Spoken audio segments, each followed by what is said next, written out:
आज की वीडियो में हम स्टेनोग्राफर की एक नई वैकेंसी के बारे में बात करने वाले हैं जो कि doctor Ram Manohar Lohia institute of medical science में आई हुई है। हम इसमें इस वैकेंसी के बारे में सब कुछ डिटेल में समझने वाले हैं।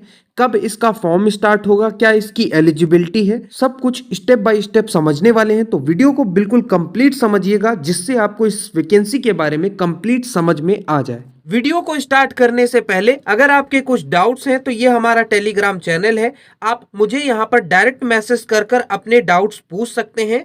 और अगर आप इंस्टाग्राम चलाते हैं तो ये मेरा इंस्टा का यूजर नेम है, तो इस पर भी आप अपने डाउट्स क्लियर कर सकते हैं। तो सबसे पहले बात करते हैं कि इसके फॉर्म कब से स्टार्ट होंगे। तो ये यहाँ पर दिख रहा होगा कि ऑनलाइन आवेदन का विंडो नवंबर 2025 के प्रथम या द्वितीय सप्ताह से खुलना संभावित है।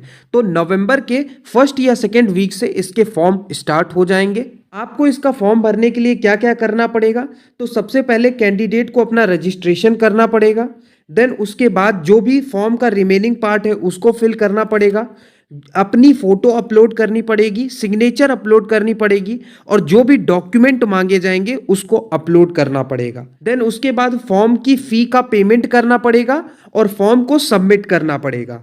फिर उसके बाद उसका प्रिंट आपको सेव कर लेना है। तो ये थी कैसे आपको फॉर्म फिल करना है, फॉर्म की डेट क्या है, ये 2 पॉइंट मैंने कवर कर दिए हैं। तो इसमें काफ़ी वैकेंसी है लेकिन हम स्टेनोग्राफर के बारे में बात करने वाले हैं। तो इसमें ग्रेजुएट होना चाहिए आपका, ग्रेजुएशन में आपके अबव 55% से ज़्यादा मार्क्स होने चाहिए।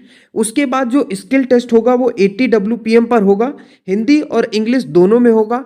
देन उसके बाद आपका टाइपिंग टेस्ट होगा 40 और 35 WPM, मतलब इंग्लिश वालों को 40 WPM होना चाहिए स्पीड और हिंदी वालों का 35 WPM होना चाहिए।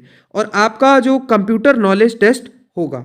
तो ये स्टेनोग्राफर की क्वालिफिकेशन हो गई कि क्या एलिजिबिलिटी इस पोस्ट में आपकी होनी चाहिए, वो मैंने इसमें बता दिया। अब बात करें इसकी एज लिमिट क्या रहेगी, तो 18 से लेकर 40 तक एज लिमिट इसकी रहने वाली है। अब इसमें सिलेक्शन प्रोसेस क्या रहने वाला है, तो इसमें 2 स्टेज होगा। एक तो आपका CBT एग्जाम होगा, देन उसके बाद आपका स्किल टेस्ट होगा। स्किल टेस्ट आपका क्वालिफाइंग है। एग्जाम आपका बाइलिंगुअल फॉर्मेट में होगा, ये यहाँ पर मेंशन है। और ये ऑनलाइन एग्जाम होगा, कंप्यूटर बेस्ड आपका टेस्ट होगा इस एग्जाम में। बात करें नेगेटिव मार्किंग की, तो हर क्वेश्चन 1 मार्क का होगा और नेगेटिव मार्किंग 0.25 मार्क्स की होगी, यानी कि 1/4 मार्क्स। क्वालिफाइंग मार्क्स की बात करें तो इसमें जो है आपको 50% UR कैटेगरी और EWS कैटेगरी के जो क्वालिफाइंग मार्क्स होंगे और 40% होगा SC ST OBC और PW कैंडिडेट्स के लिए। यहाँ पर ये पैटर्न मेंशन है कि इस एग्जाम का पैटर्न क्या रहेगा, तो वो भी आप यहाँ से देख सकते हैं। 100 मार्क्स का होगा, एक क्वेश्चन 1 नंबर का होगा और 1/4 की नेगेटिव मार्किंग है। स्किल टेस्ट के बारे में आपको पहले ही बता दिया, 80 WPM पर आपका डिक्टेशन होगा। सिलेक्शन के बाद आपका मेडिकल एग्जामिनेशन भी होगा, ये भी आपको ध्यान में रखना है। अब बात कर लेते हैं कि इसकी फॉर्म फीस क्या होगी। तो EWS कैंडिडेट जो है वो 1180 होगी, जो अनारक्षित अभ्यर्थी हैं उनकी 1180 होगी। अनुसूचित जाति और अनुसूचित जनजाति SC ST उनकी फीस 708 रहने वाली है। और जो शारीरिक रूप से विकलांग, जो बाकी सभी श्रेणी के हैं, उनकी कोई भी फीस नहीं होगी।